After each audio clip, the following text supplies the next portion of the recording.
फिर हम यहाँ बैठे झक क्यों मार रहे हैं? झक मार रहे हैं? मैं कुछ समझा नहीं ऑफिसर। सर, इनके शहर में ऑफिसर्स की मीटिंग को शायद झक मारना कहते होंगे। हमारे यहाँ ऑफिसर की मीटिंग को झक मारना नहीं कहते। मेरा कहने का मतलब यह था कि अगर हम सब कुछ जानते हुए भी गावा फिरोजी और सिकंदर का कुछ नहीं बिगाड़ सकते, तो फिर हमें चीफ मिनिस्टर साहब की आत्मा की शांति के लिए 2 मिनट का मौन रखकर अपने अपने घर चले जाना चाहिए। और जो लोग शादीशुदा हैं वो अपने बीवियों के काम में हाथ बटाएं, और जो लोग नहीं हैं वो अपने लिए बीबियां ढूंढें। पंजाब के पुत्र, तू तो गया।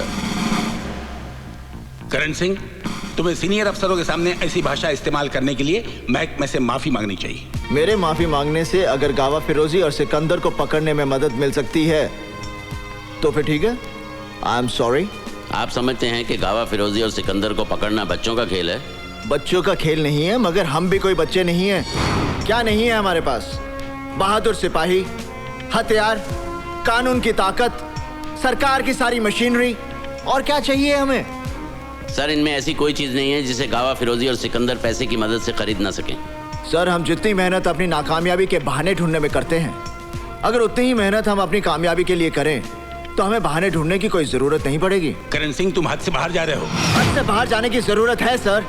अगर हम लोग हद से बाहर नहीं जाएंगे तो हमारे देश का अमन चैन सरहद के बाहर बैठे गावा फिरोजी जैसे लोगों के हाथों में रहेगा, हमारे हाथों में नहीं। सर, हमें अपनी ड्यूटी कैसे करनी है इसका सबक हमें उन लोगों से लेने की जरूरत नहीं है जो अभी नए आए हैं और जो अभी यहाँ के हालात से वाकिफ भी नहीं है। ड्यूटी क्लर्क करते हैं सर, सिपाही अपनी जान की बाजी लगाते हैं।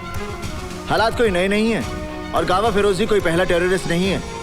किसी भी टेररिस्ट को पकड़ने के लिए ड्यूटी नहीं, जुनून की जरूरत है, जुनून, जिसमें चाहे जान भी चली जाए।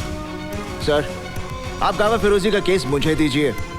चंद दिनों में मैं गावा फिरोजी को आपके सामने जिंदा या मुर्दा हाजिर करूंगा। और नहीं कर सके तो आज से गावा फिरोजी केस की फाइल मैं तुम्हें सौंपता हूं। इस केस में अर्जुन सिंह तुम्हारे पार्टनर होंगे। सर,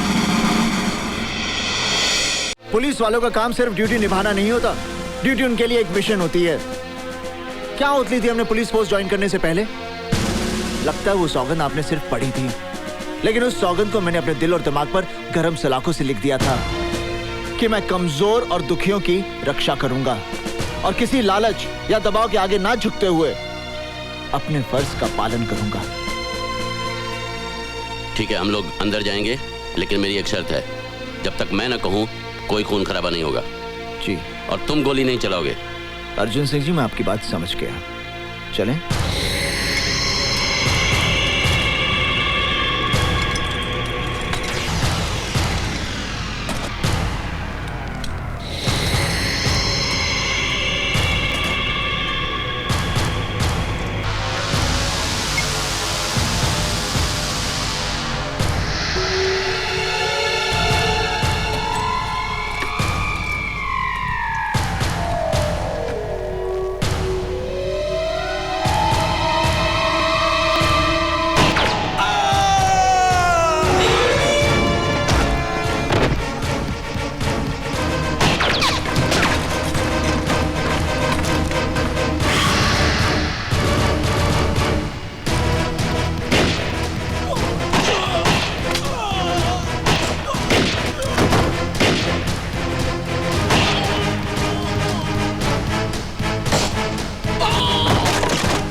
आखिर क्या हासिल कर लिया हमने?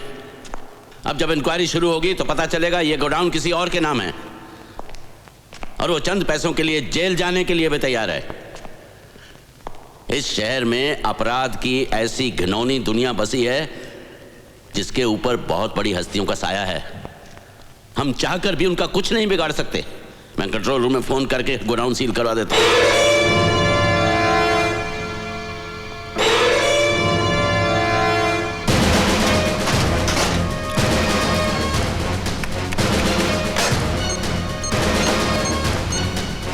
Control room.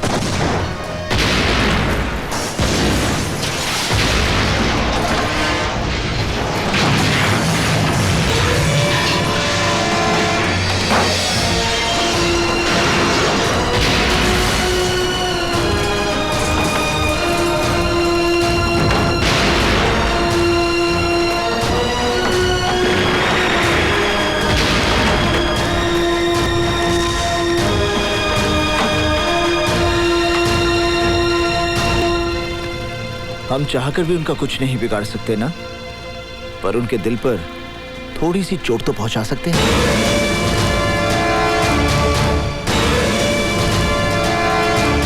उस हरामखोर ने हमारे इतने गोदाम जला दिए, करोड़ों का नुकसान कर दिया, और आप किस बात का इंतजार कर रहे हो भाई? खेल को और मजेदार बनाने का। शिकार का मजा तभी आता है जब वो जल से पकड़ में ना आए। जिंदगी में करण जैसा शिकार बड़ी मुश्किल से मिलता है। उड़ने दो उसे, जितना ऊंचा उड़ेगा उतना उसे नीचे गिराने में मजा आएगा सिकंदर। कहीं इतना ऊपर ना उड़ जाए कि आपके हाथ से निकल जाए। मौत से कोई ऊपर नहीं उड़ सकता सिकंदर। जानती हूं मैं तुम्हें यहां क्यों लाया हूं। अपने भाई की मौत का दर्द जो मैं अपने सीने में लिए घूम रहा हूं, उसी दर्द से मैं करण को तड़पता हुआ देखना चाहता हूं। तुमने अपनी जिंदगी की सबसे बड़ी भूल की है कावा। करण जरूर आएगा। मैं भी चाहता हूं आए, मगर तुम तक पहुंचने के लिए उसे हर कदम पर मौत का सामना करना पड़ेगा, क्योंकि सब तरफ लैंडमाइंस और बॉम्ब लगे हुए हैं। अगर वो इन सब से बचकर यहां तक पहुंच भी जाता है तो नसीब वाला है जो अपनी जिंदगी को अपनी आंखों से मौत के मुंह में जाते देखेगा। उस वक्त मैं तुम्हारी मौत का खौफ उसकी आंखों में देखना चाहता हूं। गौर से देखना उसकी आंखों में। तुम्हें खौफ नहीं, तुम्हारी मौत नजर आएगी।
कहाँ है मेरी बीवी?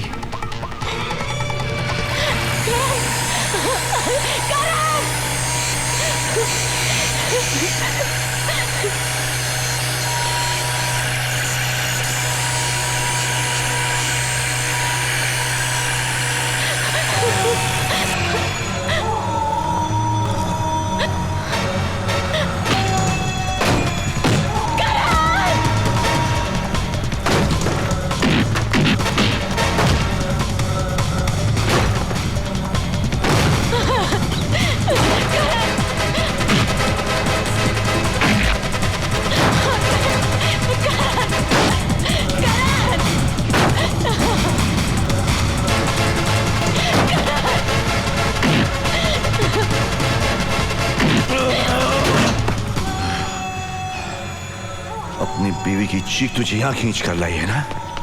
हाँ बे, जानता है मेरे भाई की चीखने की आवाज आज भी मेरे कानों में गूंज रही है। अब तो वो चीख सुनेगा जब तेरी बीवी के टुकड़े टुकड़े तेरी आंखों के सामने होंगे।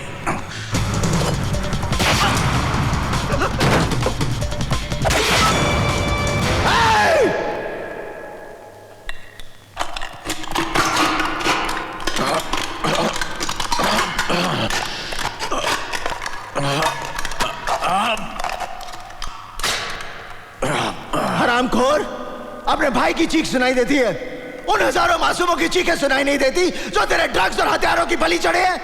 क्या वो किसी के भाई और बेटे नहीं थे? आज तू अपनी मौत की चीख सुनेगा।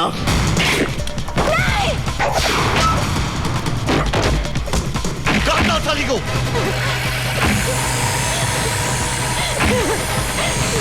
मेरी चीख सुनेगा, मेरी चीख।